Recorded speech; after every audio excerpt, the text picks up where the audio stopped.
Christopher Nolan is the man that inspired me to pick up a camera and shoot a film of my own. This is a man that has made a handful of masterpieces. He has not made a bad movie yet, and I've seen all of them twice, and Dunkirk literally came out less than 24 hours ago, and he always seems to deliver, which is insane because even a lot of our favorite directors still make a bad movie every once in a while. Like Tarantino made Death Proof. Some people like it. I personally just think it really sucks. Spielberg made Jurassic Park 2, and the list goes on, but the bottom line is this: it's so hard to not make a bad movie, yet Christopher Nolan somehow manages to pull it off. I've already reviewed Nolan's filmography on my channel before, and I wanted to do something different than just a normal Dunkirk review, so I thought I would rank all of his films from my least favorite to my favorite, and this is one of the hardest lists I've ever had to make in my entire life. I'll tell you straight up, 10 through 7 were pretty easy for me to rank, but once we get past that, it was so hard for me to order these movies, it's unreal. I think 1 through 6 are masterpieces, 7 is a really, really amazing movie, and 8 through 10 are really fucking good. So if you think I dislike a movie just because of its spot on the list, then I'm sorry, you're wrong. I like all these movies, that's the bottom line. But for now, I'm gonna give you my ranking of Christopher Nolan's 10 feature-length films. Okay, The Dark Knight Rises, I think we could all agree, is not necessarily anyone's favorite Christopher Nolan movie. It's not bad, there's some good things in it. Tom Hardy was great, Anne Hathaway was actually probably the best addition. I liked how much they emphasized the character of Bruce Wayne compared to Batman, and I also love the ending. The ending is still one of my favorites of the entire decade. But there's just a lot that's really lacking with the movie. A lot of it, especially the second half, feels like a really basic superhero movie, which is really nothing like the first two Christopher Nolan Batman movies. Also, a lot of the dialogue was kind of cringy, like the whole Robin scene, and a lot of the plane dialogue from the opening scene is kind of cringy too. I still enjoy it. It's still a good movie, but definitely his weakest. Insomnia is one of Christopher Nolan's most underrated films. It seems like not a lot of people really watch this one for some reason, but it's still pretty damn good. It's a great mystery. There's a lot of drama in here that I don't really want to spoil if you haven't seen it yet, but if you haven't seen it, you should check it out because it's pretty sweet. Al Pacino gives one of his best performances of his career in my opinion. Robin Williams is also fantastic. I've only seen this one twice, and I can honestly say that's probably enough for me. I don't really have a desire to watch this multiple times like a lot of the other films in his filmography. But if you haven't seen Insomnia, I highly recommend it.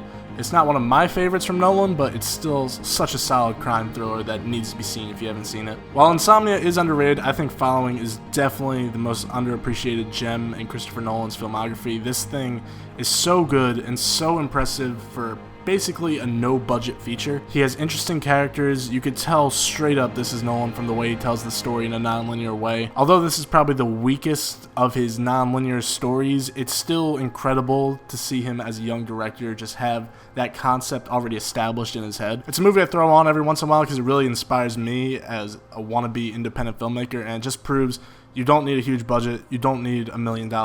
This man literally had like $5 or $6 grand, and now he's Christopher Nolan. So if you haven't seen Following, I highly recommend it. You gotta check it out if you haven't. Dunkirk came out yesterday, but I made sure to see it twice just so I could really solidify where I was gonna put it on the list. And I'm really happy I saw it a second time in IMAX because this thing really blew my mind the second time. The first time I watched it, I was like, yeah, that was a really, really good movie. But when you watch it a second time, you catch up on so many little details that you most likely missed on the first viewing. I love the way the three stories were cut together. I thought that was awesome. Hans Zimmer's score mixed with the literally perfect sound design and the way it's mixed with the score, it's just all it's so good. This is the most hardcore PG-13 movie you will ever see in your entire life.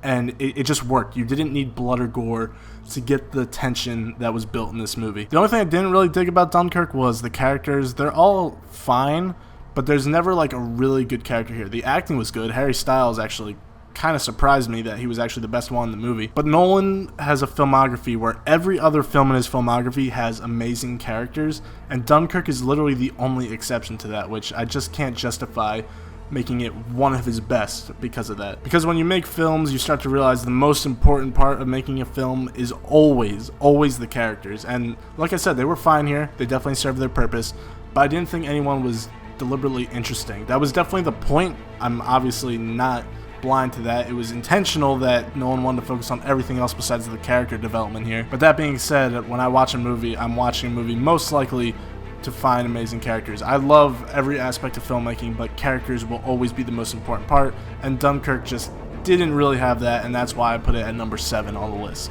Batman Begins is a fucking masterpiece. Like, I always loved it, but when I rewatched it a couple days ago, I got goosebumps. I got goosebumps at so many points of this movie. It is the best superhero origin story of all time. It is easily the best reboot of all time. Hans Zimmer's score here might be one of my favorites of all time. I want to say like top 3 or 4. It literally gives me goosebumps at so many points. The cast is one of the best ever assembled in film history, and it only gets better as you add additional characters in The Dark Knight. And I love the feel that Gotham has in this movie. It's a very different feel than what it has in the next 2 movies. This one's just like super ghetto and grimy and gross, and it just felt so cool. Batman Begins is the second best superhero movie of all time, and since we didn't bring up another superhero movie, you probably already know what my favorite one is, but we'll get to that in a bit. Interstellar is definitely Nolan's most divisive film. I understand where people are coming from when they don't like it, but to me, this is his most emotional film, and that is why I love it so much. Yeah, there's a little bit of cheesy dialogue every once in a while. Love is quantifiable is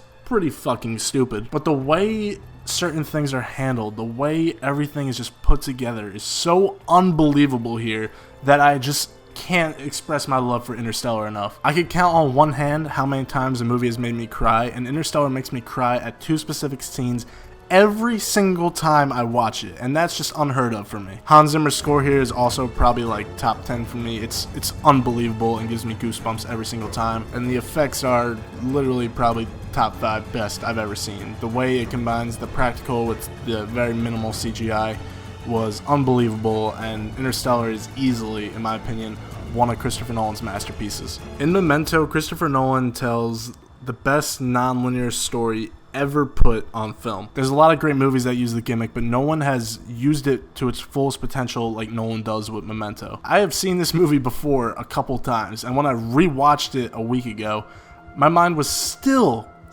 getting one of the best workouts it could possibly get, because I was just trying to keep up with every little detail that was going on. And that's coming from someone that has seen the movie multiple times before. But it's not just a gimmick that makes Memento good. The actual story is truly incredible.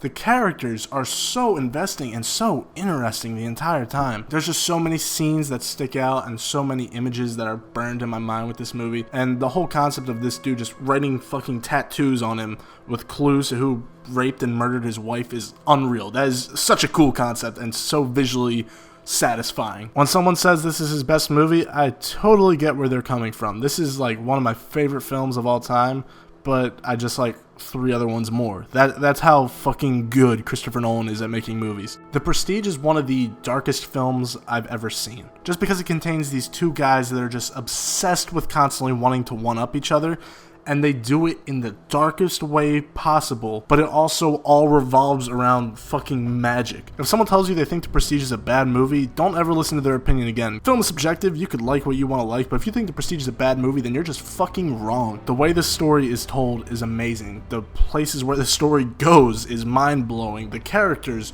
are so good, it's unreal. The acting is phenomenal. This is easily one of Christopher Nolan's best films to date, and if you haven't seen it, you're really missing out, and you have to go watch it ASAP. I loved Inception so much when I saw it that it actually inspired me to check out online how it was made. It just completely blew my mind. The world Nolan creates in Inception is the coolest I've probably ever seen in my entire life. This concept of like going into dreams and stealing people's ideas or implanting ideas into their head, going into dreams within dreams and dreams, like it was just all so much to take in, and every time I watch this movie, I still take in something new, and I've seen this movie probably 20 plus times. Hans Zimmer's time track literally kills me every time it comes on at the end of the movie. All the characters are super interesting, all the acting is phenomenal, all the production design, the CGI is some of the best I've ever seen, and the way it combines with the practical effects is so satisfying. This is another one of those movies when people call it overrated, I just